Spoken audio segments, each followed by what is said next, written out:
Congress MLA Komatireddy Rajagopal Reddy ఇంటికి CM Revanth Reddy వెళ్లనున్నారు. Bhuvanagiri parliament ఎన్నికపై ఎమ్మెల్యేలు, మంత్రులు, పార్టీ ముఖ్య నేతలతో సమీక్ష నిర్వహించనున్నారు. ఈ సందర్భంగా ప్రచారంలో అనుసరించాల్సిన వ్యూహం సహా పలు అంశాలపై చర్చించనున్నారు. భువనగిరి స్థానం నుంచి చామల కిరణ్ కుమార్ రెడ్డి పోటీ చేస్తున్నారు. 2026 సంవత్సరంలో దేశ ప్రధాని పీఠంలో అనూహ్య మార్పులు సంభవిస్తాయని పంచాంగకర్తలు జోస్యం చెప్పారు. ప్రధాని పదవిలో ఉన్న వ్యక్తి స్థానంలో మరొక కొత్త వ్యక్తి బాధ్యతలు చేపడతారని వారు పేర్కొన్నారు. తెలంగాణ కాంగ్రెస్ కార్యాలయంలో నిర్వహించిన క్రోధి నామ సంవత్సర ఉగాది వేడుకల్లో మంత్రులు, ఎమ్మెల్యేలు, ఎమ్మెల్సీలు, పలువురు నాయకులు, కార్యకర్తలు పాల్గొన్నారు. గత ఏడాది ఉగాది వేడుకల సందర్భంగా జరిగిన పంచాంగ రాష్ట్రంలో కాంగ్రెస్ పార్టీ విజయం సాధిస్తుందని చెప్పిన మాటలు నిజమయ్యాయని గుర్తు చేసుకున్నారు. పిసిసి చీఫ్ పదవిపై జగ్గారెడ్డి కీలక వ్యాఖ్యలు చేశారు. తాను పదవి కోరుకోవడం కొత్త కాదు, అడగడం తప్పు కాదని వ్యాఖ్యానించారు. ఇక జిమ్మిక్కులతో అధికారంలోకి రావాలనేది మోడీ, అమిత్ షా విధానమని, కానీ రాహుల్ అడ్డదారులు తొక్కరని పేర్కొన్నారు. కేంద్ర మంత్రి కిషన్ రెడ్డికి అవగాహన లేదని జగ్గారెడ్డి విమర్శలు గుప్పించారు. బతుకు తెరువు పీకి సర్వే సంస్థలు నడిపిస్తారని ఎద్దేవా చేశారు. దేశంలో బీజేపీ ప్రతిష్ట రోజు రోజుకి దిగజారిపోతోందన్నారు నిజామాబాద్ కాంగ్రెస్ ఎంపీ అభ్యర్థి జీవన్ రెడ్డి. సమాజాన్ని చీల్చేందుకు బీజేపీ కుట్ర చేస్తోందని ఆరోపించారు. మోడీకి అదానీ, అంబానీ అండ ఉందని, మరి రాహుల్ గాంధీకి ఎవరున్నారని ప్రశ్నించారు జీవన్ రెడ్డి. కాంగ్రెస్ పార్టీ దేశ సమగ్రతను కాపాడిందన్నారు. రైతులకు మద్దతు ధర కల్పించాలని కోరితే హిందూ వ్యతిరేకమంటూ ముద్ర వేస్తున్నారని జీవన్ రెడ్డి విమర్శించారు. రౌస్ అవెన్యూ కోర్టుకు లేఖ రాశారు కవిత. 2.5 ఏళ్ల పాటు విచారణ జరిపిన సిబిఐ, ఈడీ సంస్థలు ఈ కేసును తనను బదిలీ పశువును చేశాయని లేఖలో వివరించారు. రాజకీయంగా, వ్యక్తిగతంగా నా ప్రతిష్టను దెబ్బతీసేలా వ్యవహరించారని, దర్యాప్తు సంస్థలకు తన ఫోన్లు, బ్యాంకు వివరాలు ఇచ్చారని, కానీ వాటిని ధ్వంసం చేసినట్లు తనపై ఆరోపణలు చేస్తున్నారని లేఖలో వెల్లడించారు. లిక్కర్ కేసులో తనకెలాంటి సంబంధం లేదన్నారు. ఈ కేసులో ఎంతో మందిని అరెస్టు చేశారని, వేరే వ్యక్తుల స్టేట్మెంట్ ఆధారంగా తనను అరెస్టు చేయడం సమంజసం కాదని అన్నారు. మేమంతా సిద్ధం బస్సు యాత్రలోనే ఉగాది పండుగ చేసుకున్నారు సీఎం జగన్మోహన్ రెడ్డి. సావల్యాపురం మండలం గంటావారిపాలెం దగ్గర క్యాంపులోనే వేడుకలు చేసుకున్నారు. శ్రీ క్రోధి నామ సంవత్సర సందర్భంగా రాష్ట్ర ప్రజలకు, ప్రపంచవ్యాప్తంగా ఉన్న తెలుగు వారికి శుభాకాంక్షలు తెలిపారు. జగన్ దంపతులకు వేద పండితులు ఆశీర్వచనం, తీర్థ ప్రసాదాలు అందించారు. 5 ఏళ్లలో రాష్ట్రంలో బకాసురుని మించిన పాలన సాగిందన్నారు చంద్రబాబు నాయుడు. ఉగాది పండుగను పురస్కరించుకుని మంగళగిరిలోని పార్టీ కార్యాలయంలో పాల్గొన్న ఆయన జగన్ పాలనపై విమర్శలు గుప్పించారు. జగన్ పాలనలో కారం, చేదు రుచులై ఉన్నాయని, అశాంతి, అభద్రతా భావంతో ప్రజలు కనిపిస్తున్నారని అన్నారు. తెలుగు జాతికి మళ్లీ పునర్వైభవం రావాలని అందరూ సంకల్పించుకోవాలని కోరారు. ప్రజలు గెలవాలి, రాష్ట్రం నిలబడాలి, ఇదే మన సంకల్పం అని పిలుపునిచ్చారు. జనసేన అధినేత పవన్ కళ్యాణ్ ఉగాది రోజున పిఠాపురంలో గృహప్రవేశం చేశారు. దీంతో పిఠాపురం కూటమిలో కొత్త ఉత్సాహం వచ్చింది. పిఠాపురం నుంచి పోటీ చేస్తున్న పవన్ ఇక్కడ ఇల్లు కట్టుకుని ఉంటారని ముందుగా ప్రకటించారు. ఉగాది పర్వదినాన్ని పురస్కరించుకుని గృహప్రవేశం చేశారు. పంచాంగ శ్రవణం మరింత బలం నిరూపించిందని జన సైనికులు చెబుతున్నారు. ఇక పిఠాపురంలో పవన్ భారీ మెజారిటీతో గెలుస్తారని, నియోజకవర్గాన్ని నెంబర్ 1గా మారుస్తారని ధీమాగా చెబుతున్నారు. బీఆర్ఎస్ వర్కింగ్ ప్రెసిడెంట్ కేటీఆర్ కు ఈ ఏడాది ఎలా ఉంటుందో తెలుసా? తెలంగాణ భవన్లో పంచాంగ శ్రవణం చేశారు శ్రీరామ శర్మ. మాట తీరు మార్చుకోవాలంటూ ఆయన చేసిన సూచన పార్టీలో హాట్ టాపిక్ గా మారింది. గత కొంతకాలంగా కేటీఆర్ మాట తీరుపై విమర్శలు వస్తున్నాయి. ఇటీవల ఫోన్ ట్యాపింగ్ అంశంలో కూడా ఆయన ఆడి మాటలు వివాదాస్పదం అయ్యాయి. ఐటీ, శాసనసభ వ్యవహారాల శాఖ మంత్రి దుద్దిళ్ల శ్రీధర్ బాబు తన స్వగ్రామమైన ధన్వాడలో ఉగాది పర్వదిన వేడుకల్లో పాల్గొన్నారు. దత్తాత్రేయ స్వామి ఆలయంలో పూజలు నిర్వహించారు. ఉగాది పండుగ వేళ ప్రతి ఒక్కరూ సుఖ సంతోషాలతో ఉండాలని భగవంతుని కోరుకుంటున్నామని అన్నారు. రాబోయే కాలంలో సంక్షేమం, అభివృద్ధిలో రాజీ లేకుండా కాంగ్రెస్ ప్రభుత్వం పనిచేస్తుందని అన్నారు. అర్హులైన నిరుపేదలకు ఎల్లవేళలా కాంగ్రెస్ నాయకులు, కార్యకర్తలు తోడుగా ఉంటారని అన్నారు. రాష్ట్ర వ్యవసాయ శాఖ మంత్రి తుమ్మల నాగేశ్వరరావు కుటుంబ సభ్యులతో కలిసి ఉగాది వేడుకల్లో పాల్గొన్నారు. తుమ్మల స్వగ్రామం అయిన భద్రాద్రి కొత్తగూడెం జిల్లా దమ్మపేట మండలం గుండుగుడపల్లిలోని స్వగృహంలో ఉగాది సందర్భంగా ప్రత్యేక పూజలు నిర్వహించారు. భద్రాచలం శ్రీరామ దేవాలయం నుంచి వచ్చిన అర్చకులు మంత్రి తుమ్మల కుటుంబ సభ్యులకు వేద మంత్రోచ్చారణలతో ఆశీర్వదించారు. ఈ సందర్భంగా తుమ్మల రాష్ట్ర ప్రజలందరికీ ఉగాది శుభాకాంక్షలు తెలియజేశారు. అందరూ సుఖ సంతోషాలతో ఉండాలని ఆకాంక్షించారు. ప్రజల నిర్ణయం ముందు డబ్బులు దౌర్జన్యాలు నిలబడవన్నారు టీడీపీ అధినేత చంద్రబాబు నాయుడు. మీ భద్రత కోసం మీ ఇంటిపై మా కూటమి జెండా పెట్టాలంటూ పిలుపునిచ్చారు. టీడీపీ కోసం విరాళాల వెబ్సైట్ ప్రారంభించిన ఆయన తొలి చందాగా 99,999 రూపాయలు అందజేశారు. వైసీపీ ఓటమి భయంతో సిట్ కార్యాలయంలో ఫైల్స్ దగ్ధం చేశారని ఆరోపించారు. సిద్ధం సభల్ని సక్సెస్ చేసుకునేందుకు కోట్ల వరద పారిస్తున్నారని విమర్శించారు. వైసీపీ సర్కార్ వాలంటీర్లను ఎన్నికల ప్రచారానికి వినియోగించుకుంటోందని అన్నారు. కూటమి నేతలు జాతీయ మానవ హక్కుల కమిషన్కు ఫిర్యాదు చేశారు. పెన్షనర్ల మృతికి వైసీపీ ప్రభుత్వం బాధ్యత వహించాలని అన్నారు. మృతుల కుటుంబాలకు ₹1 కోటి ఎక్స్గ్రేషియా చెల్లించాలని డిమాండ్ చేశారు. శవ రాజకీయాలు మానుకోవాలని వైసీపీకి హితవు పలికారు. AP intelligence SP SIT chief Kolli Raghurama Reddy transfer అయ్యారు. అస్సాం పోలీస్ అబ్జర్వర్గా రఘురామరెడ్డిని ఎన్నికల కమిషన్ బదిలీ చేసింది. మొన్న సిట్ కార్యాలయంలో ఇన్నర్ రింగ్ రోడ్ హెరిటేజ్ సంస్థకు చెందిన పత్రాలు తగులుపెట్టించారని కొల్లిపై టీడీపీ ఆరోపణలు చేసింది. సరిగ్గా ప్రింట్ కానివి పేపర్లు మాత్రమే తగులుపెట్టామని కొల్లి వివరణ ఇచ్చారు. ఈ వ్యవహారంలో వివాదం నడుస్తుండగానే ఆయన బదిలీ చేయడం సర్వత్రా చర్చనీయాంశంగా మారింది. ఏపీలో ఎన్నికల వేళ కీలక పరిణామాలు చోటు చేసుకుంటున్నాయి. కేంద్ర ఎన్నికల సంఘానికి వచ్చిన ఫిర్యాదులపై యుద్ధ ప్రాతిపదికన చర్యలు తీసుకుంటున్నారు. ఇటీవల చిలకలూరుపేటలో నిర్వహించిన ప్రధాని మోడీ బహిరంగ సభ ఏర్పాట్లలో డొల్లతనం, ఉన్నతాధికారుల నిర్లక్ష్యంపై సీఈసీకి పలు ఫిర్యాదులందాయి. వీటిపై విచారణ చేపట్టిన ఎన్నికల సంఘం బాధ్యులైన 3 జిల్లా కలెక్టర్లు, 5 ఎస్పీలతో పాటు ఐజీ స్థాయి అధికారిపై బదిలీ వేటు వేసింది. ఎవరెన్ని కుట్రలు చేసినా పిఠాపురంలో గెలిచేది పవన్ కళ్యాణే అన్నారు టీడీపీ నాయకుడు రఘురామకృష్ణరాజు. జనసేనాని కలిసిన ఆయన ఎన్నికల్లో తాను పోటీ చేయడం ఖాయమన్నారు. అయితే ఎక్కడి నుంచి బరిలో నిలిచేది 48 గంటల్లో తెలుస్తుందని చెప్పారు. అసెంబ్లీకా, లోక్సభకా అనేది కూడా క్లారిటీ వస్తుందని రఘురామకృష్ణరాజు చెప్పారు. పిఠాపురంలో కొత్త టెక్నాలజీతో డబ్బులు తరలిస్తున్నారని ఆరోపించారు టీడీపీ మాజీ ఎమ్మెల్యే వర్మ. తరలిస్తున్న డబ్బు మంత్రి దాడిశెట్టి రాజాకి చెందిందిగా ఆయన డ్రైవర్ చెప్పాడని గుర్తు చేశారు. ఎంతమంది మిథున్ రెడ్లు వచ్చినా పవన్ గెలుపును ఆపలేరని వర్మ ధీమా వ్యక్తం చేశారు. కృష్ణా జిల్లాలోని మచిలీపట్నం పోలీసులపై YCP MLA Perni Nani, YCP అభ్యర్థి కిట్టు దౌర్జన్యానికి దిగారు. తమ కార్యకర్తలపై తప్పుడు కేసులు పెట్టారంటూ పోలీస్ స్టేషన్ ముందు వైసీపీ నేతలు బైఠాయించారు. ఈ క్రమంలోనే ఎస్ఐతో పేర్ని నాని వాగ్వాదానికి దిగారు. 2 రోజుల క్రితం ఉల్లిపాలెం నూకాలమ్మ తల్లి జాతరలో 2 వర్గాల మధ్య ఘర్షణ చోటు చేసుకుంది. కానీ ఈ కేసులో వైసీపీ సానుభూతి పరులపై మాత్రమే కేసులు పెట్టడంపై పేర్ని నాని ఆగ్రహం వ్యక్తం చేశారు. పోలీసులపై వైసీపీ నేతలు దౌర్జన్యం చేయడం పట్ల ప్రతిపక్ష పార్టీ నేతలు విమర్శలు గుప్పిస్తున్నారు. వాలంటీర్ వ్యవస్థను నాశనం చేద్దామనుకున్న చంద్రబాబు వారిపై కల్లబొల్లి ప్రేమ ఒలకబోస్తున్నారని పేర్ని నాని విమర్శించారు. చంద్రబాబు కుటిల వాగ్దానాలను ఎవరూ నమ్మే పరిస్థితుల్లో లేరని అన్నారు. ప్రజల్లో తిరుగుబాటు రావడంతోనే చంద్రబాబు యూటర్న్ తీసుకున్నారని ఆరోపించారు. ప్రజాసేవ చేసే వాలంటీర్లు చంద్రబాబు గాలానికి పడరని అన్నారు. ఒకవైపు ప్రజాస్వామ్య ముసుగులో చంద్రబాబు మాట్లాడతారు, మరోవైపు నిమ్మగడ్డ రమేష్ వాలంటీర్లపై ఫిర్యాదులు చేస్తారని ఆరోపించారు. ఉండి నియోజకవర్గంలో రాజకీయం రోజుకో మలుపు తిరుగుతోంది. నర్సాపురం ఎంపీ రఘురామకృష్ణరాజు టీడీపీ సభ్యత్వం తీసుకున్న నాటి నుంచి ఉండి నియోజకవర్గంలో టీడీపీ కార్యకర్తలు ఆందోళనలో ఉన్నారు. తమ ఎమ్మెల్యే రఘురామరాజుకు సీటు మార్పు జరుగుతుందన్న ప్రచారంతో చంద్రబాబును సైతం అడ్డుకున్నారు. ఉండి నియోజకవర్గ టీడీపీ ఎమ్మెల్యే రామరాజు ఉద్వేగానికి లోనయ్యారు. పార్టీ గురించి త్యాగాలు చేయడానికి సిద్ధంగా ఉండాలని కార్యకర్తలకు చెప్పడంతో ఒక్కసారిగా కార్యకర్తలు తమ నిరసనను వ్యక్తం చేశారు. త్వరలోనే కాంగ్రెస్ పార్టీలో చేరబోతున్నట్టు చీరాల మాజీ ఎమ్మెల్యే ఆమంచి కృష్ణమోహన్ ప్రకటించారు. 2 రోజుల్లో తేదీ ఖరారు చేస్తారని ఆయన వెల్లడించారు. కాంగ్రెస్ తనకి రాజకీయంగా ఎదుగుదల ఇచ్చిన పార్టీ అని ఆమంచి వ్యాఖ్యానించారు. చీరాల ప్రజల ఆశయాలకు అనుగుణంగా నడుచుకుంటారని కృష్ణమోహన్ తెలిపారు. 2019లో కొన్ని అనివార్య కారణాలతో ప్రత్యేక పరిస్థితుల్లో ఓడిపోయానని చెప్పారు. నా మీద పోటీ చేసిన వ్యక్తిని పార్టీలోకి తీసుకుని రావడం మా కార్యకర్తలు జీర్ణించుకోలేకపోయారని, చీరాల టికెట్ ఇస్తామని చివరి నిమిషంలో వైసీపీ మాట మార్చిందని మండిపడ్డారు.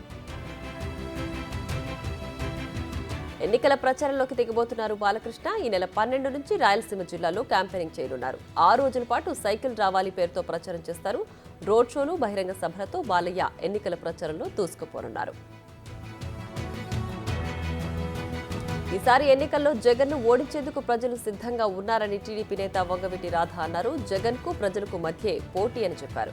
ప్రజలకు మంచి భవిష్యత్తు కావాలంటే కూటమి గెలవాలని ఆకాంక్షించారు. కులాలు, మతాలు ఇప్పుడు ముఖ్యం కాదని వ్యాఖ్యానించారు. భవానీపురంలో జరిగిన కూటమి నేతల సమన్వయ సమావేశంలో ఈ కామెంట్స్ చేశారు.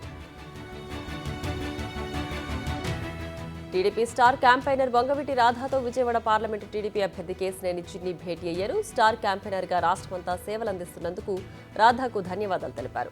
ఆయన ప్రచారం ద్వారా ఉమ్మడి కృష్ణా జిల్లాతో పాటు రాష్ట్ర వ్యాప్తంగా పార్టీకి మరింత ప్రయోజనం చేకూరుతుందని అన్నారు. కూటమి అధికారంలోకి రాగానే రాధాకు సముచిత స్థానం కల్పిస్తామని అన్నారు. ఎన్నికలు సమీపిస్తున్న వేళ కడప జిల్లా రాయచోటిలో టీడీపీకి భారీ షాక్ తగిలింది. మాజీ MLA Rayachoti TDP incharge Ramesh Kumar Reddy party ప్రాథమిక సభ్యత్వానికి ఇన్ఛార్జ్ పదవికి రాజీనామా చేస్తున్నట్లు ప్రకటించారు. పార్టీ అభివృద్ధికి కృషి చేసిన వారికి సరైన గుర్తింపు లేదని, డబ్బులు తీసుకుని టికెట్లు అమ్ముకోవడం దారుణమని రమేష్ కుమార్ రెడ్డి ఆరోపించారు. స్థానిక నేతలను సంప్రదించకుండా టికెట్లు కేటాయించడం తగదన్నారు. టీడీపీ అధినేత చంద్రబాబు అపాయింట్మెంట్ లభించని పరిస్థితి ఏర్పడినందునే తాను రాజీనామా చేసినట్లు తెలిపారు. పాలకొండ జనసేన అభ్యర్థిగా నిమ్మక జయకృష్ణ పేరును ఆ పార్టీ అధినేత పవన్ కళ్యాణ్ ప్రకటించారు. ఇటీవలే టీడీపీ నుంచి జయకృష్ణ జనసేన పార్టీలో చేరారు. ఎస్టీ నియోజకవర్గమైన ఇక్కడి నుంచి టికెట్ కోసం ఆశావాహులు ఎక్కువగా ఉండడంతో జనసేన నిర్వహించిన సర్వేలో జయకృష్ణకు అత్యధికంగా ప్రజల మద్దతు లభించడంతో ఆయన పేరును ఖరారు చేసినట్లు పార్టీ వెల్లడించింది. కాంగ్రెస్ పార్టీ ఏపీలో అభ్యర్థులను ఖరారు చేస్తూ రెండో విడత జాబితాను విడుదల చేసింది. ఇందులో 6 లోక్సభ, 12 అసెంబ్లీ స్థానాలకు అభ్యర్థులు ప్రకటించింది. నెల్లూరు నుంచి కొప్పుల రాజు, తిరుపతి నుంచి చింతామోహన్, ఏలూరు నుంచి లావణ్య, నర్సరావుపేట నుంచి అలెగ్జాండర్ సుధాకర్, అనకాపల్లి నుంచి వేగి వెంకటేష్, విశాఖపట్నం నుంచి పులుసు సత్యనారాయణ రెడ్డి పోటీ చేయనున్నారు. Big boss contestant Tamanna Simhadri Pithapuram నుంచి ఎన్నికల బరిలో దిగనున్నారు. అక్కడ పవన్ కళ్యాణ్ ఓడిస్తానని అంటున్నారు. భారత చైతన్య యువజన పార్టీ నుంచి తమన్నా సింహాద్రి పోటీ చేయబోతున్నారు. ఈ మేరకు ఆ పార్టీ ప్రకటించిన జాబితాలో ఆమె పేరు చేర్చారు. గత ఎన్నికల్లో మంగళగిరి నుంచి తమన్నా సింహాద్రి పోటీ చేసి ఓడిపోయారు. పులివెందల నుంచి కూడా పోటీకి సిద్ధమని గతంలో ప్రకటించిన ఆమెకు భారత చైతన్య యువజన పార్టీ పిఠాపురం టికెట్ కేటాయించింది. ఫోన్ ట్యాపింగ్ కేసులో దర్యాప్తు కొనసాగుతోంది. 6వ రోజు రాధాకిషన్ రావును అధికారులు విచారించారు. ఇవాళ్టితో ఆయన కస్టడీ ముగియనుంది. మధ్యాహ్నం వైద్య పరీక్షల తర్వాత జడ్జి ముందు రాధాకిషన్ రావును హాజరుపరుస్తారు. ఇప్పటికే రాధాకిషన్ రావు నుంచి దర్యాప్తు బృందం కీలక విషయాలను రాబట్టింది. అటు నల్గొండ జిల్లా కానిస్టేబుళ్లను దర్యాప్తు బృందం విచారిస్తోంది. 2 కానిస్టేబుల్ను అరెస్ట్ చేసే అవకాశం ఉన్నట్లు తెలుస్తోంది. ముఖ్యమంత్రి రేవంత్ రెడ్డి ఆధ్వర్యంలో రామగుండానికి పూర్వ వైభవం తీసుకొస్తామన్నారు ఎమ్మెల్యే మక్కన్ సింగ్ రాజ్ ఠాకూర్. ఎన్ఎస్యుఐ ఆధ్వర్యంలో జరిగిన ఈ ఉగాది వేడుకల్లో ఆయన పాల్గొన్నారు. నియోజకవర్గ ప్రజలకు ఉగాది శుభాకాంక్షలు తెలిపారు ఎమ్మెల్యే. రాష్ట్రమంతా ఉగాది పండుగను షడ్రుచులతో కొత్త సంవత్సరానికి స్వాగతం పలుకుతుంటే నల్గొండలో మాత్రం నాన్ వెజ్తో పండుగ జరుపుకున్నారు. యాదాద్రి జిల్లా మోత్కూర్ మున్సిపాలిటీ పరిధిలోని ముత్యాలమ్మ దేవతకు కోళ్లను, మేకలను బలి ఇచ్చి బోనం పెట్టి కొత్త సంవత్సరానికి స్వాగతం పలికారు. తర్వాత రైతులు సంతోషంతో ట్రాక్టర్లు, కార్లు, సైకిల్ ఇలా వాహనాలతో పోటీలు నిర్వహించారు. 94 సంవత్సరాల నుంచి ఈ ఆచారాన్ని కొనసాగిస్తున్నట్లు స్థానికులు చెప్పారు. కుల, మత భేదభావాలు లేకుండా ఈ కార్యక్రమంలో పాల్గొన్నారు. మన దేశం అనేక మతాలు, అనేక ఆచారాల నిలయం. ఇక్కడ జరుపుకునే కొన్ని పండుగలు సర్వమత సమ్మేళనానికి నిదర్శనాలు. అలాంటి పండుగల్లో ఒకటి ఉగాది. కడపలో జరిగే ఉగాది వేడుకలు హిందూ, ముస్లింల సఖ్యతకు వేదికగా నిలిచాయి. కొన్ని ఏళ్లలో కడపలో ముస్లింలు తెలుగువారి తొలి ఏడాదిని ఘనంగా జరుపుకుంటున్నారు. కడపలోని వెంకన్న ఆలయానికి సాంప్రదాయం ప్రకారం వేకోజాం నుంచి ముస్లింలు భక్తుల భారీ సంఖ్యలో చేరుకున్నారు. స్వామివారికి ఉప్పు, పప్పు, చింతపండు సమర్పించారు. శ్రీవారు బీబీ నాంచారిని వివాహం చేసుకోవడంతో హిందూ, ముస్లింలకు బంధుత్వం ఏర్పడింది. నాటి నుంచి నేటి వరకు కడపలో అనాదిగా ముస్లిం సోదరులు స్వామివారిని దర్శించుకుంటున్నారు. రాష్ట్రంలో పార్లమెంటు ఎన్నికలు సజావుగా జరిగేలా కట్టుదిట్టమైన ఏర్పాట్లు చేశామని తెలంగాణ ఎన్నికల ప్రధాన అధికారి వికాస్ రాజ్ అన్నారు. ప్రజల్ని ఇబ్బంది పెట్టేలా రాజకీయ పార్టీలు ప్రచారం చేస్తే చర్యలు తీసుకుంటామని హెచ్చరించారు. అభ్యర్థుల ప్రచార ర్యాలీలకు తప్పనిసరిగా అనుమతి తీసుకోవాలని సూచించారు. ఈ నెల 13వ తేదీన లోక్సభ ఎన్నికల నోటిఫికేషన్ విడుదలవుతుందని అన్నారు. ఎన్నికల హామీలలో భాగంగా తెలంగాణ సర్కార్ మహిళలకు అమలు చేస్తున్న మహాలక్ష్మి పథకం వారి పాలిట నిజంగానే వరాలిస్తున్న శ్రీ మహాలక్ష్మిగా మారింది. కాంగ్రెస్ ప్రభుత్వం అధికారంలోకి వచ్చిన 4 నెలల కాలంలోనే వారికి 1000 కోట్ల రూపాయలు ఆదా అయ్యేలా చేసిందంటే ఈ పథకం ఎంత ప్రభావితమైందో అర్థమవుతుంది. ఈ పథకం ద్వారా అర్హులైన మహిళలకు నెలకు 2,500 రూపాయల ఆర్థిక సహాయం, 500 రూపాయల విలువ గల గ్యాస్ సిలిండర్, రాష్ట్ర వ్యాప్తంగా ఆర్టీసీలో ఉచిత ప్రయాణ సౌకర్యాలను అందిస్తోంది. కేఏ పాల్ నేతృత్వంలోని ప్రజాశాంతి పార్టీకి ఎన్నికల సంఘం కుండ గుర్తును కేటాయించింది. దీనిపై ఆయన స్పందించారు. కుండ గుర్తు కేటాయించడం చాలా సంతోషంగా ఉందని చెప్పారు. పగలే గ్లాసు, తుప్పుపట్టే సైకిల్, విరిగే ఫ్యాన్ వద్దని, కుండ మాత్రమే ముద్దని పాల్ అన్నారు. స్వచ్ఛమైన కుండ నీరు ఆరోగ్యానికి మంచిదని పాల్ అన్న రావాలి, పాలన మారాలని పిలుపునిచ్చారు. ఎన్నికల కోడ్ను ఉల్లంఘిస్తూ బీఆర్ఎస్ సమావేశంలో పాల్గొన్న ప్రభుత్వ ఉద్యోగులపై వేటు పడింది. మొత్తం 106 మందిని సస్పెండ్ చేస్తూ సిద్దిపేట జిల్లా కలెక్టర్ మను చౌదరి ఆదేశాలు జారీ చేశారు.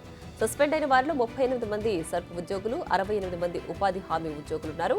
వెంకట్రామరెడ్డితో ప్రభుత్వ ఉద్యోగులు సమావేశమయ్యారని బీజేపీ, కాంగ్రెస్ నేతలు ఎన్నికల అధికారులకు ఫిర్యాదు చేశారు. దీంతో అధికారులు ఘటనా స్థలానికి చేరుకుని విచారణ జరిపి ఉద్యోగులను సస్పెండ్ చేశారు. పౌరసత్వ సవరణ చట్టాన్ని ప్రధాని మోడీ సమర్థించారు. మైనారిటీ శరణార్థులకు భారత్ ఆశ్రయం కల్పిస్తుందని స్పష్టం చేశారు. ప్రపంచం నేడు పలు సమస్యలతో సతమతం అవుతుండగా భారత్ మాత్రం తనకు అసాధ్యమైంది ఏదీ లేదని చాటుతోందని అన్నారు. లోక్సభ ఎన్నికల ప్రచారంలో భాగంగా యూపీలోని ఫిలిభిత్లో బీజేపీ అభ్యర్థి జితిన్ ప్రసాద్కు మద్దతుగా జరిగిన ర్యాలీలో ఆయన పాల్గొన్నారు. కేజ్రీవాల్ పిటిషన్పై ఢిల్లీ హైకోర్టు కీలక తీర్పు వెలువరించింది. తన అరెస్టు చట్ట విరుద్ధమన్న కేజ్రీవాల్ పిటిషన్ను ఢిల్లీ హైకోర్టు కొట్టివేసింది. కేజ్రీవాల్ అరెస్టు చట్ట విరుద్ధమని చెప్పలేమని ఢిల్లీ హైకోర్టు తెలిపింది. రాజకీయాలను కోర్టు వరకు తీసుకురావద్దని ఢిల్లీ హైకోర్టు పేర్కొంది. సీఎం అయినంత మాత్రాన ఎలాంటి న్యాయపరమైన రక్షణ ఉండదని ఢిల్లీ హైకోర్టు తెలిపింది. ఈ కేసు కేంద్రం, కేజ్రీవాల్ మధ్య కాదని వెల్లడించింది. రాజకీయ వ్యవహారాలు కోర్టును ప్రభావితం చేయలేవని, సహజ న్యాయ సూత్రాల ప్రకారమే న్యాయ వ్యవస్థ నడుస్తుందని ఢిల్లీ హైకోర్టు తెలిపింది. ఆర్థిక వ్యవస్థను విపత్తుగా మార్చడంలో మోడీ ప్రభుత్వం ప్రపంచంలోనే అగ్రగామిగా ఉందని కాంగ్రెస్ పార్టీ చీఫ్ మల్లికార్జున ఖర్గే విమర్శించారు. గతంలో ఎప్పుడూ లేనంతగా ప్రజలపై అప్పుల భారం మోపారని అన్నారు. బీజేపీ వైఫల్యాలు ఇప్పుడు బయటపడుతున్నాయని చెప్పారు. అందుకే అవగాహన ఉన్న ప్రజానికంపై ఇకపై బీజేపీ ట్రాప్లో పడదని వ్యాఖ్యానించారు. ఈసారి ఎన్నికల్లో ఖచ్చితంగా గుణపాఠం చెప్తారని తెలిపారు. అరుణాచల్లో కొన్ని ప్రాంతాలకు చైనా పేర్లు మార్చింది. దీనిపై రక్షణ మంత్రి రాజ్నాథ్ సింగ్ మండిపడ్డారు. చైనాలోని కొన్ని ప్రాంతాలకు తాము కూడా పేర్లను మారుస్తామని, అంత మాత్రాన అవి భారత్కు చెందినవి అవుతాయా అని ప్రశ్నించారు. పేర్లు మార్చడం వల్ల ఏమీ సాధించలేరని, ఇరు దేశాల మధ్య బంధాన్ని దెబ్బతీసేలా ప్రవర్తించవద్దని అన్నారు. తమ ఆత్మగౌరవాన్ని దెబ్బతీస్తే తిరిగి దెబ్బకొట్టే సామర్థ్యం తమకుందని హెచ్చరించారు. చంద్రుడిపై మరిన్ని ప్రయోగాలు చేపట్టేందుకు ఇస్రో ప్రయత్నాలు చేస్తోంది. చంద్రయాన్ 4 అభివృద్ధి దశలో ఉందని ఇస్రో చైర్మన్ ఎస్ సోమనాథ్ తెలిపారు. అంతరిక్ష పరిశోధన అనేది నిరంతర ప్రక్రియ అని, ఇందులో మన దేశం గొప్ప పురోగతిని సాధిస్తోందని అన్నారు. అంతరిక్ష పరిశోధనతో పాటు వివిధ సాంకేతిక అభివృద్ధి ప్రాజెక్టులు దేశవ్యాప్తంగా ఉన్న విద్యార్థులను భాగస్వామ్యం చేసేందుకు ఇస్రో ప్రయత్నాలు చేస్తోందని అన్నారు. Chandra Rajeswararao foundation charitable trust lease పునరుద్ధరించినందుకు తెలంగాణ రాష్ట్ర సిపిఐ కార్యదర్శి కె నారాయణ సీఎం రేవంత్ రెడ్డిని కొనియాడారు. 4 ఏళ్లుగా ఎన్నోసార్లు విన్నవించిన గత ప్రభుత్వం ఈ లీజు విషయమై స్పందించలేదని ఆయన తెలిపారు. చండ్ర రాజేశ్వరరావు 30వ వర్ధంతి సందర్భంగా లీజును కాంగ్రెస్ ప్రభుత్వం పునరుద్ధరించడం హర్షణీయమని నారాయణ పేర్కొన్నారు. ఉమ్మడి వరంగల్ జిల్లాకు మరో 2 మెడికల్ కాలేజీలు ఏర్పాటు కానున్నాయి. ములుగు, నర్సంపేటలో కాలేజీల ఏర్పాటుకు నేషనల్ మెడికల్ కమిషన్ అనుమతించింది. ఇప్పటికే వరంగల్, జనగామ, మహబూబాబాద్, భూపాలపల్లిలో మెడికల్ కాలేజీలు కొనసాగుతున్నాయి. తాజా 2తో ఉమ్మడి వరంగల్ జిల్లాలో మెడికల్ కాలేజీల సంఖ్య 6కు చేరింది. యాదగిరిగుట్ట లక్ష్మీ నరసింహస్వామి ప్రధాన ఆలయంలోకి సెల్ ఫోన్లు నిషేధిస్తూ దేవస్థానం పాలకవర్గం నిర్ణయం తీసుకుంది. దీనికి సంబంధించిన ఉత్తర్వులను ఆలయ కమిటీ నిన్న జారీ చేసింది. నిన్నటి నుంచే అమల్లోకి వస్తున్నాయి ఉత్తర్వులు. ఇకపై భక్తులను సెల్ ఫోన్లతో స్వామివారి దర్శనానికి అనుమతించరు.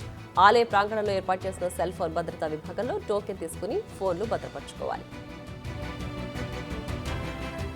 సీనియర్ ఐపీఎస్ అధికారి రాజీవ్ రతన్ కన్నుమూశారు. హార్ట్అటాక్తో గచ్చిబౌలి ఏఐజీ ఆసుపత్రిలో చికిత్స పొందుతూ ప్రాణాలు కోల్పోయారు. ఉదయం 6 గంటలకు గుండెపోటు రావడంతో తుక్కుగూడ నివాసం నుంచి గచ్చిబౌలి ఏఐజీ హాస్పిటల్కు కుటుంబ సభ్యులు తరలించారు. కానీ ఊహించని విధంగా ప్రాణాలు కోల్పోవడంతో రాష్ట్ర పోలీస్ శాఖలో తీవ్ర విషాదం నెలకొంది. మేడిగడ్డ బరాజ్ మరోసారి భారీగా కుంగింది. 20వ పియర్ వద్ద 5 ఫీట్లకు పైగా కుంగినట్లు తెలుస్తోంది. కొద్దిగా డ్యామేజ్ పెరుగుతూ పియర్ మధ్యలో పగుళ్లు విస్తరిస్తున్నాయి. 7వ బ్లాక్ పై ఉన్న 11 పియర్లను సింకింగ్ ప్రభావం కనిపిస్తోంది. గత నెల రోజుల నుంచి ఇప్పటి వరకు 2 ఫీట్లకు పైగా 7వ బ్లాక్ సింక్ అయినట్లు అధికారులు గుర్తించారు. ఈ క్రమంలోనే బరాజ్కు మరమ్మతులు చేయడం అసాధ్యమని నిపుణుల అభిప్రాయం వ్యక్తం చేస్తున్నారు. ఉమ్మడి శ్రీకాకుళం జిల్లా పాలకొండ నియోజకవర్గంలో ఏనుగుల గుంపు హల్చల్ చేసింది. భూమిని మండలంలోని తాలాడ గ్రామ సమీపంలో రాత్రి వేళ ఏనుగుల గుంపు సంచరిస్తుండటంతో గ్రామస్తులు భయాందోళనకు గురయ్యారు. ఏనుగుల గుంపు రహదారిపైకి రావడంతో చుట్టుపక్కల వారంతా అలర్ట్ అయ్యారు. అటవీ అధికారులకు సమాచారం అందించారు. పటిష్టమైన కట్టడి చర్యలు చేపట్టి పంటలతో పాటు రైతుల ప్రాణాలు కాపాడాలని గ్రామస్తులు కోరుతున్నారు. రంగారెడ్డి జిల్లాలో అగ్ని ప్రమాదం జరిగింది. నార్సింగి హైదర్ షా కోర్టు ఓల్డ్ విలేజ్లోని ఓ ఇంట్లో మంటలు చెలరేగాయి. మంటలను గమనించిన స్థానికులు ఫైర్ స్టేషన్కు సమాచారం అందించారు. ఘటనా స్థలికి చేరుకున్న అగ్నిమాపక సిబ్బంది మంటలను అదుపు చేశారు. ఇంట్లో దీపం పెట్టి గుడికి వెళ్లి వచ్చేసరికి ఇంట్లో ఒక్కసారిగా మంటలు దట్టమైన పొగ కమ్ముకుందని యజమాని తెలిపారు. మంటల్లో ఇంట్లో ఉన్న సామగ్రి పూర్తిగా కాలిపోయాయని కుటుంబ సభ్యులు తెలిపారు. నంద్యాల టీడీపీ అభ్యర్థి ఎన్ఎండి ఫరూక్ రోడ్డు ప్రమాదానికి గురయ్యారు. నంద్యాల నుంచి కర్నూలు వెళ్తుండగా ఆయన ప్రయాణిస్తున్న కారు పాణ్యం మండలం తుమ్మరాజుపల్లి వద్ద గేదెలను ఢీకొట్టింది. ఈ ఘటనలో ఫరూక్ స్వల్ప గాయాలయ్యాయి. ఎయిర్ బ్యాగ్ తెరుచుకోవడంతో ఫరూక్ స్వల్ప గాయాలతో బయటపడ్డారు. లేకపోతే పెను ప్రమాదం జరిగేది. ఛత్తీస్గఢ్ సుకుమా జిల్లా మావోయిస్టు ప్రభావిత ప్రాంతంలో 21 ఏళ్ల తర్వాత రామాలయం తిరిగి తెరుచుకుంది. 2003లో కేరళ పొంద అనే గ్రామంలోని అతి ప్రాచీనమైన రామ మందిరాన్ని మావోయిస్టులు మూసివేశారు. అప్పటి నుంచి మావోయిస్టులకు భయపడి రామ మందిరాన్ని శుభ్రం చేసింది కానీ పూజలు జరిపింది కానీ లేదు. నెల రోజుల క్రితం సీఆర్పీఎఫ్ దళాలు క్యాంపును నిర్మించడంతో గ్రామస్తులకు ధైర్యం వచ్చింది. దీంతో సీఆర్పీఎఫ్ అధికారుల సాయంతో ఎట్టకేలకు గుడి తలుపులు తెరిచారు. 21 సంవత్సరాల తర్వాత గుడి తలుపులు తెరుచుకోవడంతో గ్రామస్తులు సంతోషం వ్యక్తం చేశారు. మెదక్లో దారుణం జరిగింది. వేటగాళ్ల వలలో పడి ఓ చిరుత మృతి చెందింది. దౌలతాబాద్ చేగుంట సరిహద్దు ప్రాంతంలో అటవీ జంతువుల కోసం వేసిన వలలో చిరుత చిక్కింది. దీంతో చిరుతను కర్రలతో కొట్టి చంపి కళేబరాన్ని దహనం చేశారు. అయితే ఈ విషయాన్ని నెల రోజుల పాటు రహస్యంగా ఉంచిన నిందితులు ఈ మధ్య స్థానికులతో బహిరంగంగా చర్చించారు. దీంతో ఈ సమాచారం పోలీసులకు చేరింది. వెంటనే ఘటనా స్థలానికి చేరుకున్న ఫారెస్ట్ అధికారులు పోలీసులు ఆధారాలను సేకరించారు. అనుమానితులను అదుపులోకి తీసుకుని విచారిస్తున్నారు. అడవిని వీడి జనారణ్యంలోకి వచ్చింది ఒక ఎలుకబంటి. కామారెడ్డి జిల్లా లింగంపేట సమీపంలో ఎలుకబంటిని స్థానికులు గుర్తించారు. తండా పక్కనున్న కుంటలో నీరు తాగడానికి వచ్చినట్లు భావిస్తున్నారు. ఈ మధ్య కాలంలో తరచూ వన్యమృగాలు అడవిని వీడి బయటకొస్తున్నాయి. ఇప్పుడు ఎండాకాలం కావడంతో ముందు మరిన్ని ఎలుకబంట్లు బయటకొచ్చే ప్రమాదం ఉందని భావిస్తున్నారు. బోన్లు ఏర్పాటు చేసి బంధించాలని కోరుతున్నారు. అమెరికాలో కిడ్నాప్కి గురైన హైదరాబాద్ యువకుడు అబ్దుల్ మహ్మద్ వ్యవహారం విషాదంగా ముగిసింది. కేవ్లాండ్లోని ఓ లేక్లో మహ్మద్ మృతదేహం లభ్యమైంది. మార్చి 8వ తేదీన అబ్దుల్ మిస్ అయ్యాడని అమెరికాలోని పోలీసులకు అతని స్నేహితులు ఫిర్యాదు చేశారు. అయితే ఆ తర్వాత అహ్మద్ని కిడ్నాప్ చేశామని $1,200 ఇవ్వాలని కుటుంబ సభ్యులకు గుర్తు తెలియని వ్యక్తులు ఫోన్ చేశారు. అబ్దుల్ మహ్మద్ ఆచూకీ కోసం కేవ్లాండ్లోని పోలీసులు తీవ్రంగా గాలించగా మృతదేహాన్ని గుర్తించారు. కెనడా ఎన్నికల్లో చైనా జోక్యం చేసుకున్నట్లు అక్కడి నిఘా సంస్థ స్పష్టం చేసింది. తమ రాజకీయాల్లో విదేశీ జోక్యంపై కెనడా ఇటీవల దర్యాప్తు చేపట్టింది. ఈ క్రమంలోనే చైనా ప్రమేయం ఉన్నట్లు నిర్ధారణ అయింది. 2019, 2021 ఎన్నికల్లో పీపుల్స్ రిపబ్లిక్ చైనా రహస్యంగా మోసపూరితంగా జోక్యం చేసుకున్నట్లు తెలిసిందని కెనడియన్ సెక్యూరిటీ ఇంటెలిజెన్స్ సర్వీసెస్ నివేదిక వెల్లడించింది. హమాస్ చెరలో బందీలుగా ఉన్న తమ పౌరులను విడిపించేందుకు ఇజ్రాయెల్ తీవ్రంగా ప్రయత్నిస్తోంది. ఇందుకోసం అమెరికాకు చెందిన సెంట్రల్ ఇంటెలిజెన్స్ ఏజెన్సీ సాయంతో హమాస్తో చర్చలు జరిపింది కూడా. తాజాగా ఆ బందీల గురించి కీలక విషయాలు వెలుగులోకి వచ్చాయి. ప్రస్తుతం 40 మంది ఇజ్రాయెల్ పౌరులు ప్రాణాలతో లేరని హమాస్ తెలిపినట్టు మీడియా కథనాలు పేర్కొన్నాయి. అయితే చనిపోయిన వారి సంఖ్యను హమాస్ వెల్లడించలేదు. ఇప్పటికే ఆర్బీఐ ఆంక్షలతో సతమతమవుతున్న పేటీఎం పేమెంట్ బ్యాంకు మరో షాక్ తగిలింది. ఆ సంస్థ సీఈఓ పదవికి సురేందర్ చావ్లా రాజీనామా చేశారు. వ్యక్తిగత కారణాలతోనే తాను రాజీనామా చేస్తున్నట్లు చావ్లా తెలిపారు. మెరుగైన కెరీర్ కోసం అవకాశాలను అన్వేషించాలనే ఉద్దేశంతోనే పీపీబీఎల్ నుంచి వైదొలుగుతున్నట్లు స్టాక్ మార్కెట్ ఫైలింగ్లో వెల్లడించారు. పీపీబీఎల్లో చావ్లా జూన్ 26 వరకు కొనసాగనున్నారు. తెలంగాణలో రాగల 5 రోజుల పాటు ఉరుములు మెరుపులతో కూడిన తేలికపాటి వర్షాలు కురిసే అవకాశం ఉందని హైదరాబాద్ వాతావరణ కేంద్రం వెల్లడించింది. తెలంగాణలో కింది స్థాయి గాలులు దక్షిణ ఆగ్నేయ దిశల నుంచి వీస్తున్నట్లు తెలిపింది. దీంతో గత 2 రోజులుగా రాష్ట్రంలో ఉష్ణోగ్రతలు తగ్గుముఖం పట్టాయి. 44.5 డిగ్రీల ఉష్ణోగ్రతలు మొన్నటి వరకు నమోదు కాగా ఇవాళ 40 డిగ్రీల ఉష్ణోగ్రతే అధికంగా నమోదైంది. ఐపీఎల్ 2024లో భాగంగా పంజాబ్తో జరిగిన మ్యాచ్లో సన్ రైజర్స్ హైదరాబాద్ 2 పరుగుల తేడాతో విజయం సాధించింది. తొలుత బ్యాటింగ్ చేసిన హైదరాబాద్ నిర్ణీత ఓవర్లలో 9 వికెట్ల నష్టానికి 182 పరుగులు చేసింది.